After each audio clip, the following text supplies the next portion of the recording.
In this video we're going to have a double feature, starting with the Velocity Systems SLAAP plate and the British Army's Virtuous helmet. Both of these products make extensive use of polyethylene fibers in their design. Starting with SLAAP, the Velocity Systems Super Light Armor Applique Plate, or SLAAP plate, is a polyethylene up armor kit that is built to be used in conjunction with the OpsCore fast helmets. It is rated for mild steel core 7.62x39 rounds when combined with an OpsCore Maritime. It's a pretty novel and relatively cheap idea to better protect yourself at the cost of adding a pound of weight to the front of your dome. The plate simply velcros onto the front of whatever helmet you can make it fit onto, in this case a small ACH. The Ballistic Cobra, by Revision, otherwise known as the Virtuous helmet, is a lightweight 2.5 pound polyethylene shell that is the current British Army helmet replacing the older Mark 7. We'll see how it compares protection-wise with other polyethylene helmets built in a similar vein like the OpsCore and the IHPS. The helmet was donated by TacFrog. You can check out his YouTube channel in the link below. This video has been generously sponsored by Enlisted, a free-to-play World War II multiplayer shooter that has a more combined arms focus, specifically focusing on infantry. Although historically accurate vehicles like tanks and aircraft are a very much playable part of the game.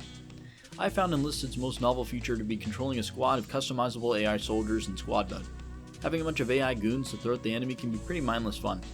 There isn't a lack of players to fight either, considering that the game is cross-platform and runs on PC, Xbox One, Xbox Series X and S, or PlayStation 4 and 5.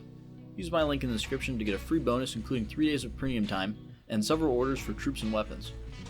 I'm actually going to be testing a lot of World War II helmets and general steel pot helmets pretty soon on the channel. Returning to testing. Starting with SLAAP plates, as far as I can tell, they never really caught on. The coverage isn't great as it only protects the front top quarter of your head, and that extra pound makes a big difference when combined with night vision devices. Given how thin the OpsCore Maritime is, the ACH should actually provide a slight advantage in protection, even if it isn't the intended helmet to be used with SLAAP.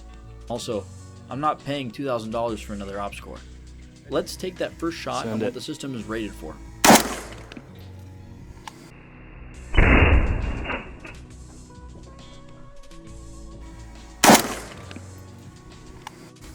It's a bit of an edge hit. No, like. What's it taste like? Victory. Shit. Not like a 5x6 Oh, Not a problem. The helmet has been slightly indented, but the steel core didn't make it through the plate itself. I dug it out, and the core is pretty significantly deformed. Let's try it versus M855A1. Yep, send it.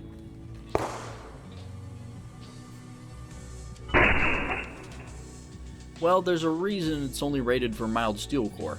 The Alpha 1 easily penetrated through the plate and both sides of the helmet. That's probably another reason as to why these didn't catch on. Don't get me wrong, the plate does exactly what it says it does, but with hardened steel cores and larger calibers prolific, I don't see much point of the SLAAP plate except for maybe law enforcement use. This result also makes me wonder about the effectiveness of the IHPS's applique armor system. Not that the applique plate is ever issued out anyway though. Moving on to the British. I'll be testing the British Cobra helmet firstly with steel jacketed AP 9mm ammo. The IHPS, ECH, and OpsCore XR managed to stop this round. The trend seems to be that polyethylene helmets can stop steel cores.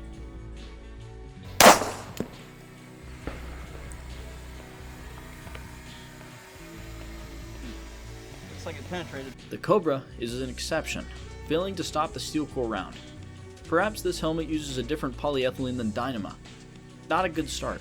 Let's try some basic SMB 45 ACP, subsonic lead 45 ammo.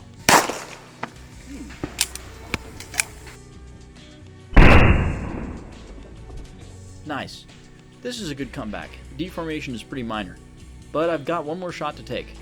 45 ACP, solid copper super velocity hollow point rounds. The Russian Kevlar Tor helmet was able to stop these rounds with very little deformation point blank.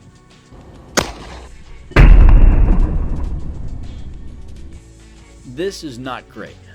The round hits with roughly the same energy as a .357 round. I'd say the deformation is on par with the ECH helmet, being slightly less than the 44 rounds we used there. Overall, as far as protection is concerned, the polyethylene construction of the Cobra gives absolutely zero advantage.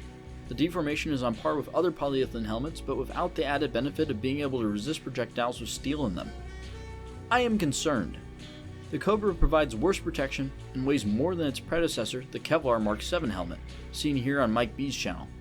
The Cobra deforms worse and provides no added benefit besides comfort. The British Army has a similar dilemma to the US Army with the IHPS, an issued helmet with new materials, but generally worse protective qualities. However, the IHPS was at least able to stop steel projectiles as a saving grace. The Cobra didn't deform quite as badly as the IHPS though, so I think it's still slightly better. Thanks again to Enlisted for sponsoring this video. Use my link in the description to try Enlisted out and get that free bonus. I personally think that's worth it just to mess around with squads mode, and the AI has improved significantly since the first time I tried it a year ago. I'd say that with our testing so far, polyethylene is an overhyped material for protection, with deformation issues in every example. But there are still some other polyethylene based helmets to try. I'll be taking aim at Team Windy next. As previously mentioned, I'll also be taking a look back to the past. As for the past couple months, I've been testing every steel pot helmet ever produced. All of them, no exceptions. Thanks to my Patreon supporters and donators. None of this would have been remotely sustainable on my own. More testing to come.